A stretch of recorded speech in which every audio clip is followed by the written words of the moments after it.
패키지 수의사 이영경입니다. 우리가 잠이 오거나 지루할 때 흔히 하는 행동 중 하나가 하품인데요. 강아지들도 하품을 한다는 거 알고 있나요?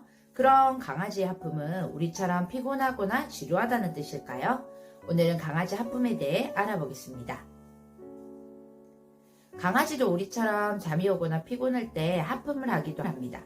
잠에서 깰 때, 잠이 들기 전에, 누워있을 때 하품을 한다는 것은 피곤하다는 의미가 맞습니다. 편안하게 몸을 쭉 뻗고 하품을 하거나 훈련이나 노는 중에 하품을 보인다면 잠시 쉬고 싶다는 의미이기도 합니다.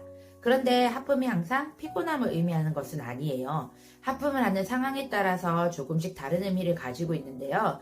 사람이나 다른 동물들이 접근하는 불편한 상황에서 하품을 하기도 합니다. 좋아서 반려견을 껴안았을 때 아이가 하품을 한다면 지금 이 상황이 아이에게는 불편하다는 의미일 수 있습니다.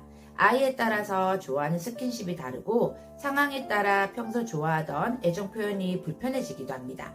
또 두려움이나 불안이 생길 때 하품을 할 수 있습니다. 이런 상황에서 하는 하품은 마음을 진정하기 위한 노력이라고 볼 수 있는데요. 강아지들이 불안하고 불편할 때 보이는 여러 증상 중에서 입술을 핥거나 시선을 피하는 것처럼 하품도 불안할 때 하는 초기 행동 중 하나입니다.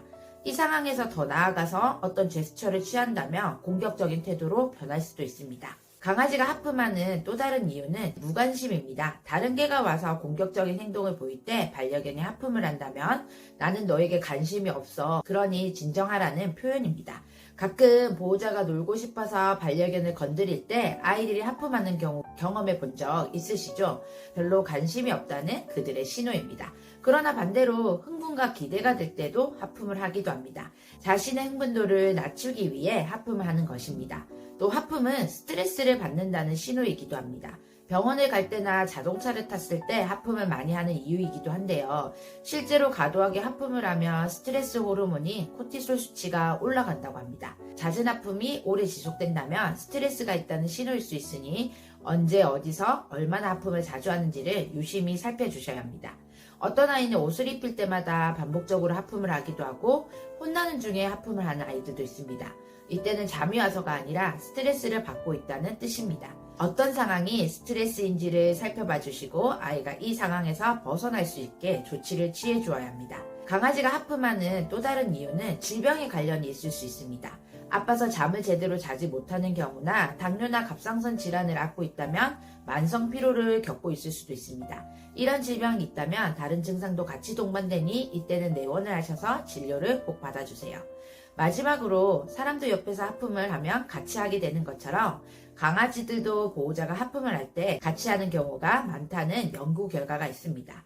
그런데 낯선 사람의 하품에는 반응하는 아이들이 적다고 해요. 사람들도 익숙한 사람이 하품을 할 때 하품을 더 많이 하는 경향이 있는데 이것은 공감 능력과 상관이 있습니다. 나의 하품을 따라하는 반려견을 보면 끈끈한 유대감이 있다 생각하시면 좋을 것 같습니다. 강아지가 하품을 하는 것은 문제가 없지만 자주 하거나 연속적으로 한다면 주의 깊게 살펴볼 필요가 있습니다. 어떤 상황에서 하품을 많이 하는지를 캐치해서 아이들의 불편함이 무엇인지를 알고 안정감을 가질 수 있게 도와주세요. 지금까지 수의사가 알려주는 강아지 하품 편이었습니다. 이와 관련하여 더 궁금하신 점은 아래 댓글이나 저희 패디지 웹으로 문의 부탁드립니다.